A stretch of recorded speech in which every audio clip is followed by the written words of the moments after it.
Welcome to another video of CodeSignal. Today, we're going to write some code that detects the number of the century when the user provides the number of the year. For example, the user says we are in 1953. The program should be able to say which century we are in.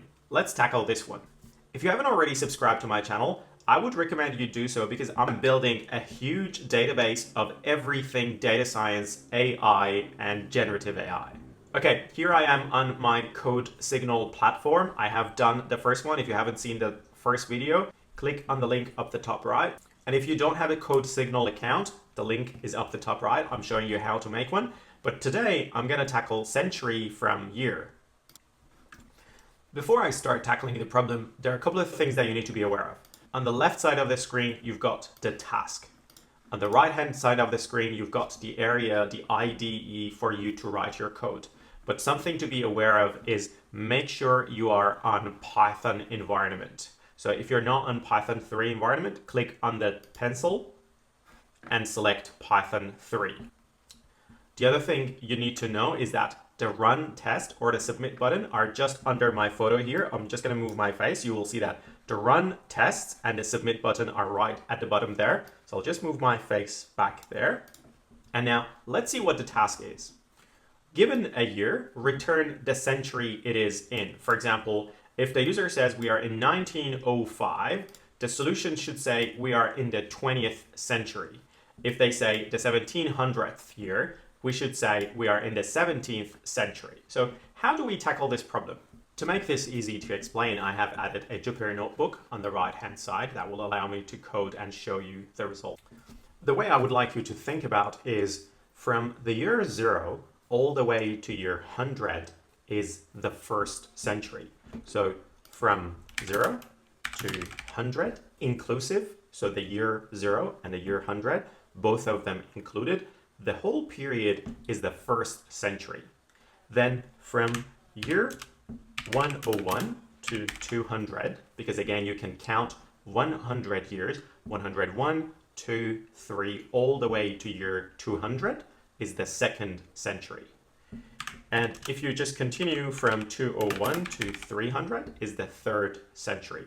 So the way we think about this, if the user gives us the number of the year, for example, year number 5, I want that to be into the first century. How does this work? If you think about it, when the user gives us a year, if we subtract that by 1, I will tell you why I'm subtracting that by 1. And if I take the integer division by 100, because every century is 100 years, this will kind of be around what I want, but let's see if it's going to work. Let's start with a very simple solution. I'm going to start and say the user will provide the number of the year to me, and all I need to do is take the integer division by 100. I should be able to understand what century it is in. Let's see if it's going to work. So the user will give me an input, and that input needs to be converted into an integer. If you haven't seen my video on the input, please click on the link up the top right, and I will show you how the input function works. Let's imagine the user is going to give you the number of the year. So let's call it year and take it as the integer form of the input. If you haven't seen my video on the input function, the link is up the top right. So once the user gives us the year, which is, as an example, year number 5, let's see if this is the correct answer. I am expecting to see year number 5 to be in century number 1. I will get 0. If you don't know what integer division is, I've got a link up the top right, but in short, it tells you how many times of the value b exists in value a.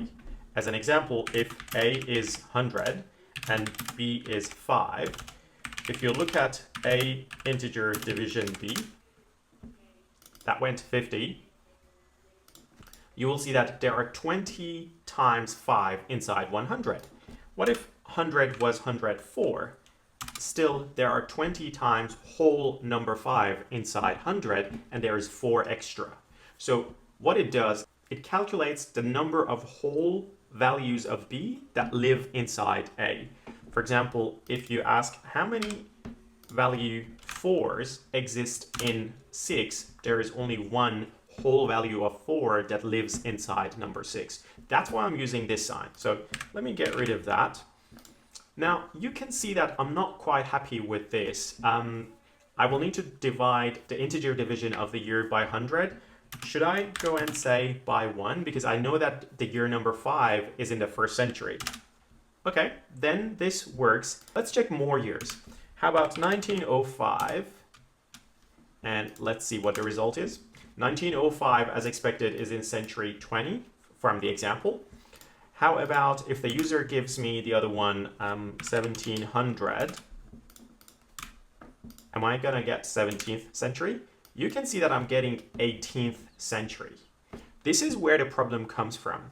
For the numbers that are multiply of 100, we need to subtract by 1, otherwise it will be rolled onto the next century. For example, the year 100, if I take this as 100, you will see that it goes to the 2nd century, which is wrong, because all we need to do is to take the year and subtract 1 from it, and then integer division by 100, and then add 1 to it. So let's do it again.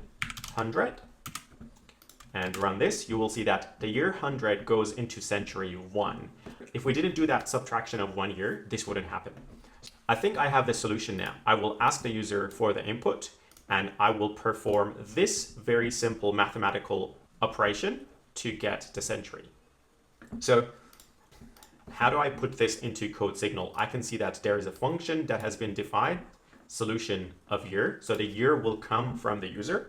All I need to do now is to define a century value, which is, as I said, the year that the user gives me minus 1, integer division by 100 plus 1. Once done that, I will just return the century value. If you're confused how functions work in Python, the link is up the top right.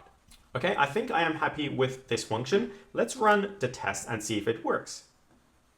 It says the test passed 9 out of 9 solutions. The test passed 9 out of 9, which is great news. If I submit that, I will see that this was actually correct. Great, I've got 2 questions out of 3 done. I have solved century from year. It took me 38 minutes. If you like this video, hit the like button. Leave your questions in the comments. I am answering every comment. And if you haven't already, subscribe to my channel. Stay tuned.